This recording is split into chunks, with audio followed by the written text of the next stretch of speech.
iteka gusubira guhura namwe inshuti bakunzi ba Radio Peace FM y'ugwaruka iradiyo mwumva ikibiraho kuva ku munsi wa mbere gushika ku munsi wa gatanu muciye kuri wesatu akaburungu Radio Peace FM akaburungu kome amasaha 28 kuri 28 amakuru yo kuri uyu wa gatanu igenekerezo rya 28 ukwezi kwa gatandatu mwaka wa 2024 agizwe n'ingingo nkuru zikurikira.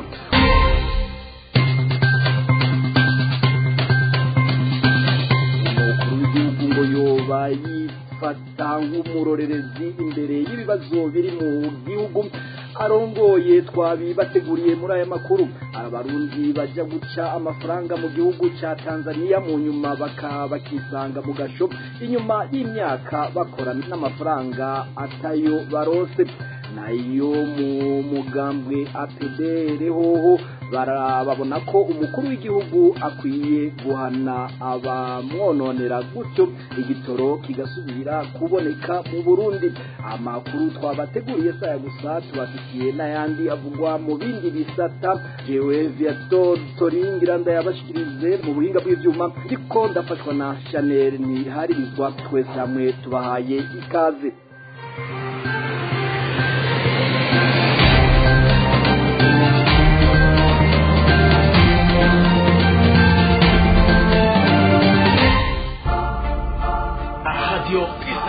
kubera ko mu ijambo ry'Imana hari ahantu handitse ngo nta kuganza kutava ku Mana. Burya butegetsi bwa CNDD-FDD Imana irabuzi kuko yabitemera ko baba bari ku butegetsi bari kuba bahari. Reka ntitware no atanze mu confondre par chose ntimucanga ibintu gitwanka kwizera ijambo ry'Imana. Ijambo ry'Imana nirivugwe na Satani cyangwa rivugwe n'umuntu rizoguma ari ijambo ry'Imana. Lahore tugira tuti ivyo bafashe byo gusenga barazi ko bariko baraheza Imana barazi ko bariko barayibesha. Imana ntibeshwa woroha gufata abantu ukagahita abashikirangazi bose ukabatwara ukabamara indwi yose cyangwa iminsi itatu cyangwa umunsi umwe. Nta bintu bafite bakora zotuma batunganya igihugu kikava mu kene. Ndongera bivuze ko ingoma ya CNDD-FDD igiye gukongomboka mu Burundi ntizongera kubaho. CNDD-FDD umugabo utazokongera kwitwa umuganga mu Burundi ku buryo bazohora bavuga ngo harabaye CNDD-FDD yakozeho nyabwoba. Radio Peace. Aya makuru tuyahere mu vy'ubutungane. Igisata ca kabiri c'iyungururizo ca Sentare Ntahinyuzwa caraye kigumijeho igihano cyo gufungwa ubuzima bwiwe bwose uwahoze ari umushikiranganje wa mbere Arengiyome Bunyoni. Umukuru wa Sentare Ntahinyuzwa Emmanuel Gateretse yamumenyesheje iyo ngingo kuri uyu wa kane mw'ibohero rikuru rya Gitega aho Arengiyome Bunyoni afungiwe kuva muri ruheshi umwaka 2023. Igihano cagumijweho na Sentare Ntahinyuzwa catangajwe kuri uyu wa 27 ruheshi kuwahoze ari umugwanyi mu rubanza rw'idonido hamande y'ugufungwa ubuzima bwiwe bwose. Arengiyome Bunyoni azoriha ihadabu rirenga imiliyaridi 22 n'imiliyoni amajana 113 mu mafaranga ya Marundi. Amatungo yiwe yose atari bwandikwe kuva kuwa gatatu ruheshi umwaka 2021 azofatwa ashigwe mu minwe ya leta nk'uko umucamanza wo mu gisata cy'iyungururizo ca Sentare Ntahinyuzwa yabitangaje. Iyo tariki ihurirana n'umunsi Arengiyome Bunyoni yamenyeshereza ko amatungo yiwe umugenzo umukuru w'igihugu Evariste Ndayishimiye afata minenegwe gushika ubu. Batatu bagirizwa hamwe na Bunyoni harimwo uwahoze ari umukuru w'igipolisi kijejwe kugwanya imigumuko Colonel de Police Desire Uwamahoro, uwahoze ari umukuru w'igendereza ry'u Burundi Samuel Destine Bapfumukeko, n'uwahoze ajejwe inyubako za Bunyoni Kome niyo saba, nabo bagumijwe ko igihano cyo gufungwa imyaka 15.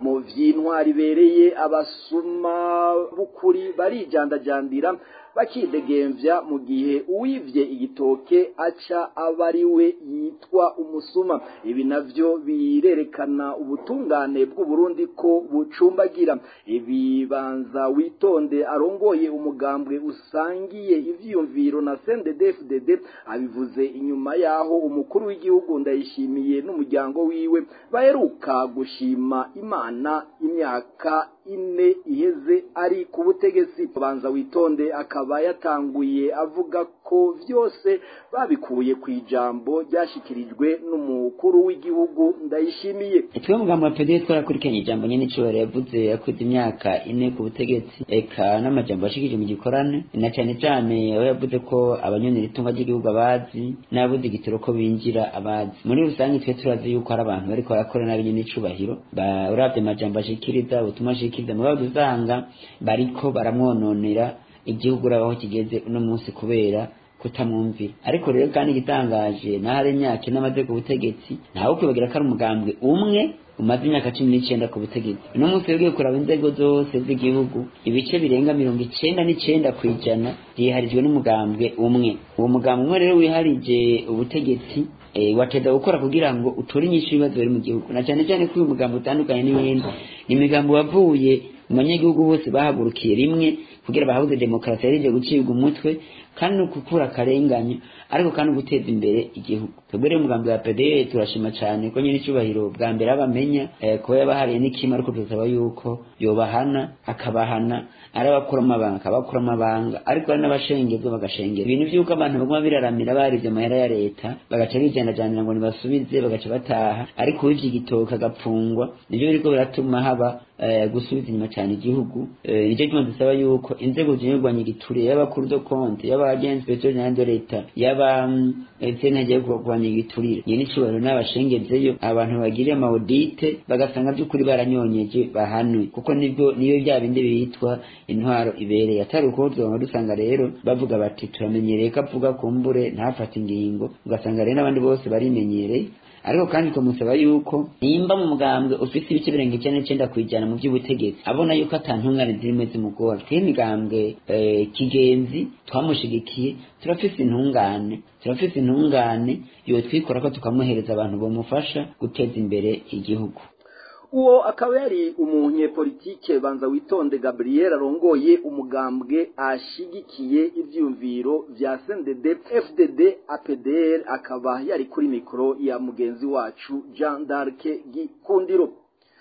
Turabandanya n'amakuru twabateguriye ubu naho tuje mu vy'agateka kazina muntu. Hari abarundi bagorewe ayikivumvu mu gihugu ca Tanzania iyo bagenda bagiye guca amafaranga mu nyuma bakisanga mu mvuto n'amafaranga atayo baronse. Ivyo bikaba byashikirijwe n'ikinyamakuru SOS Media hari kuri uyu wa mbere igenekerezo rya 24 ukwezi kwa gatandatu mwaka 2024. Ibindi turabisomerwa na Abriera Diane Kaneza. Abo barundi bagenda kurondera akazi mu gihugu ca Tanzania barageramiwe n'ibibazo bitandukanye nkuko byashikirijwe n'ikimenyesha makuru SOS Media mu nkuru yabo bavuga ko bamwe muri abo barundi baba bagiye kurondera akazi mu gihugu kibanyi ca Tanzania badahembwa amafaranga bakoreye abandi nabo bakayahembwa ariko bagira ngo baratashe mu Burundi bakayabambura rimwe na rimwe bakanabafunga canke bakabica ibiziga bakabita mu ruzi maragarazi. Uko bigenda abo barundi iyo binjiye mu gihugu ca Tanzania nta kibazo na kimwe bagira ahubwo ngo bahura n'ibibazo bikomeye iyo bavuze ko bashaka gutaha iwabo nk'uko bivugwa n'ikinyamakuru SOS Media. Abakoresha bamwe bababwira ko bazobahemba hageze ko basubira mu Burundi aha kaguma bakoresha batabahemba imyaka 2 canke 3 igahera.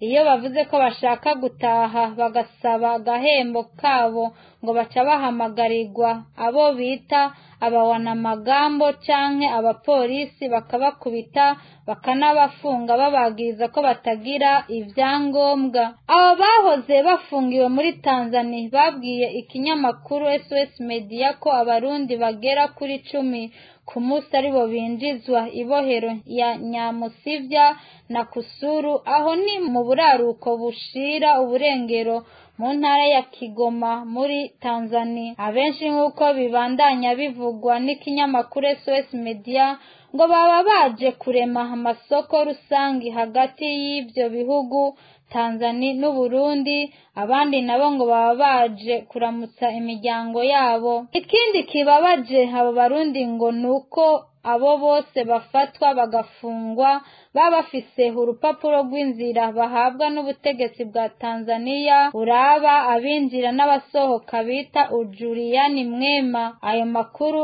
kandi aremezwa na Jeremy Kekenza aserukira Burundi muri ico gihugu ca Tanzania, aho avuga ko abarundi barenga 600 bari bafungiwe ku mugwa mukuru w'intara ya Kigoma gushika mu mpera y'uku kwezi kwa gatanu uyu mwaka turimwo kubera kubura ivyangombwa. Kubwiwe ngo abarundi bafise ivyangombwa aha muri Tanzania nta kibazo na kimwe bafise, agahamagarira urwaruka ruja gupagasa mu gihugu ca Tanzania kubanza kurondera impapuro z'inzira mbere yo kuja guca amafaranga muri ico gihugu canke n'ahandi hose, kuko ngo arivyo bikingira umutekano wabo. Mwomenya kubera ko kibazo c'ubushomeri hamwe n'ubuzima buguma buzimba, urwaruka rwinshi ruguma ruja kurondera ubuzima mu bihugu bibanyi nka Kongo, Tanzania, Uganda, Zambia n'ahandi.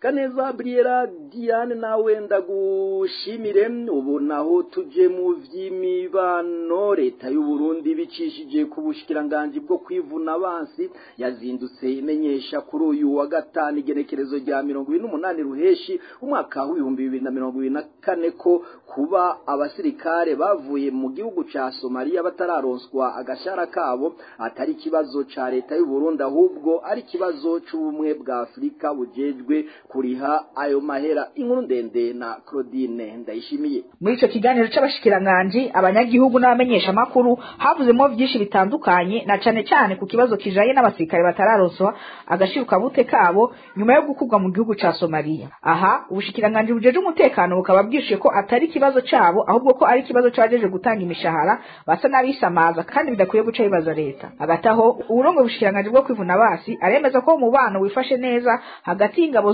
Burundi n'abanyagihugu bacungira umutekano mu gihugu ca Somalia. Ubushikiranganje bw'umutekano bukemeza ko nubwo ubumwe bwa Afrika naho bwirengagiza iki kibazo ko nabo bahanga amaso amakungu kugira ngo barose amafaranga, gutyo bakashikiza leta y'u Burundi nayo ikayashikiza abo basirikare. Ubushikiranganje ntibuhakana ko hari imyidogo idasanzwe mu gisirikare cy'u Burundi, ariko akabaremesha avuga ko vuba hashoboka bagiye kuganira na banki nkuru canke abandi bagira neza kugira ngo bararondera inyishu kuri abo basirikare baturutse wavubi inyuma yo gukugwa mu gihugu ca Somalia. Mu kubaremesha ubushikiranganje buvuga ko bazotuma bayaronka isorosoro mugabo ikibazo gitebe gitorerwa inyishu. Naho leta yemeza ko ikibazo kiri ku basanzwe batanga ako gafashanyo. Abayande makuru bavuga ko ayo mafaranga ashobora kuba yaratanzwe ahubwo agakoresha ibindi, bityo leta igahitamo guta mu kaga imiryango y'abo basirikare iturutse wavuwe. Twebutsa ko mu gisirikare cy'u Burundi hasa n'ahamaze iminsi mu ingorane zitandukanye, haba abagiye mu kinyegero kugwanya umuhari wa M23 bakavuga ko bagiye kugwanya Red Tabara, aha basa n'abishoye ku icumu kuko benshi muri bo bamaze kwasiga ubuzima abandi bagafatwa mpiri.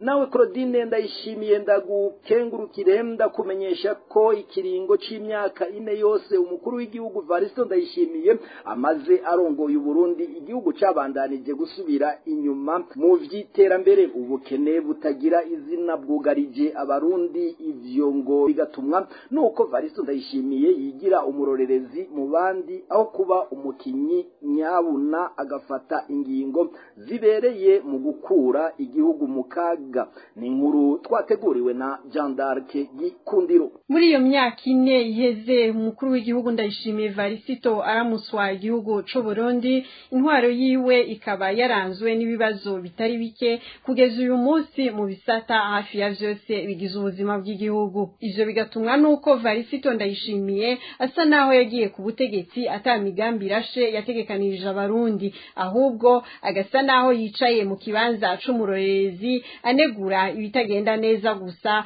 adashobora gufata ingingo yo kubikosora. Aha hagatangwa karorero aho umukuru w'igihugu aheruka kumenyesha abarundi ko ababuza igitoro gushika mu Burundi arabagomba kumukura ku butegetsi kandi ko abazi ariko abababariye ko bazokwihanura. aha abatari bake bakibaza nimba gutembagazwa ku butegetsi ku bwa Varisito ari ibintu bisanzwe ku buryo yobimenya agaca avuga ko abababariye abashaka kubikora kandi atanabibamenyesheje hama nabo ngo bamusabe ikigongwe. Abagwayi ntibagishika kwa muganga, ubu abavyeyi basigaye bavyarira muhira, umuntu arapfa bakamwikorera kuko imodoka zitakironka igitoro, ubuzi busa n'ubwahagaze kuko abantu bashikayo hageze gutaha kandi barushe kuko bagenda n'amaguru. Ikitavuzwe ni za manza z'imibano zo kuganduka n'abubaka izabo baguma bigize inyuma ngo kumbure igitoro kizoba cabonetse. Ivyo vyose umukuru w'igihugu agaca abirengako ngo ndabababariye. Mu vy'agateka kazina muntu, abantu ntibasiba kwicwa abandi bakaburirwa irengero. Ivyegeranyo vy'amashirahamwe nkari igiteka, SPS, Akati Burundi, Bigabiro Newsletter n'ayandi ntibahengeshanya gusohora ivyegeranyo buri kwezi canke burindwi, bakerekana neza amafoto, amazina y'abantu banyurujwe naho baturuka. Nta na rimwe iperereza rya Ndayishimiye ryigeze ribeshuza ngo ryerekane riti uyu muntu bavuga ko yapfuye nguyu araha, aho ni mu gihe iryo perereza nyene hamwe n'urwego rw'igipolisi aribo badomwa ku rutoke n'abanyagihugu muri ayo mabi. Mu by'ubutunzi hoho nagahomera bunwa mu migambi ikomakomeye yo guteza imbere igihugu Ndayishimiye yazanye, uwa mbere wari uwo korora inkwavu zidakamwa amata ntizite n'amagi. Ubu hoho aherutse kuyicumurya aho yavuze ko amaganga y'inkwavu ariyo azokemura ikibazo c'igitoro kiri mu Burundi. Ku isi nta handi harakogwa umugambi nk'uyo. Aha abarundi bakibaza nimba Perezida Varisito Ndayishimiye igihe yazana umugambi wo korora inkwavu yarazi ko hariho abantu bakorana bazohava bankira igitoro ko cinjira mu Burundi, agaca yikora ku maganga y'inkwavu. Reka tugaruke gato ku vy'agaciro k'ifaranga ry'u Burundi n'ibiciro vy'ibidandazwa bimwe bimwe bigize ubuzima bw'igihugu. Igihe Ndayishimiye yashika ku butegetsi haize imyaka 4, idolari ry'abanyamerika ryavunjwa amafaranga 3,000 vy'amarundi, ubu ririko rivunjwa ayarenga 6,000. Ivyo bigasigura ko n'ibindi bidandazwa uhereye ku bifungurwa vyadugije ibiciro inshuro nyinshi.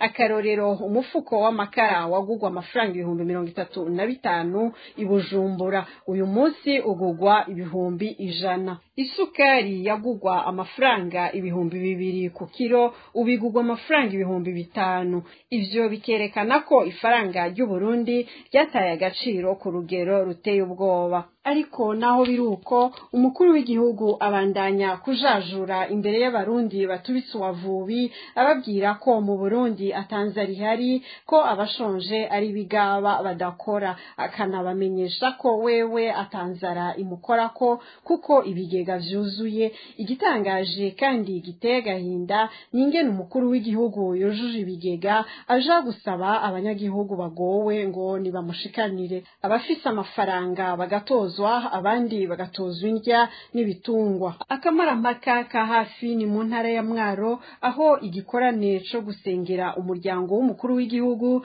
catoje amamiliyoni arenga 300 inkangara z'indya zidaharurwa, eka mbere n'inka bagashikanira uwo muryango. Urwaruka rw'ubu ntirwabonye rugereka, ariko baravyiga muri kahise aho abazungu bakoronije Burundi bategeka basogokuru kubashikanira amagi n'amasoro, ubutabitanze akaryamira 8 ikimoko kikayaga. Abarundi b'uyu munsi niho bageze. Ejo nejo bundi Ndayishimiye n'ibigega vyiwe vyururuka, abatazoronka ivyo bashikana bazohava baryamira 8, gutyo abarundi basubire mu bukoroni bwa Ndayishimiye. Amabi yaranze iyi ntwaro muri iyi myaka iniheze ni menshi, ntawo yavugira rimwe. Reka uyu munsi tugarukire hano, ariko tuzogaruka turagaruka vuba tuvuga ku bindi bisata. Jean d'Arc Gikundiro urakenuye no kuri iyi nkuru dusozereye ko amakuru y'uno munsi. Nshimire mwebwe mwese mwayakurikiye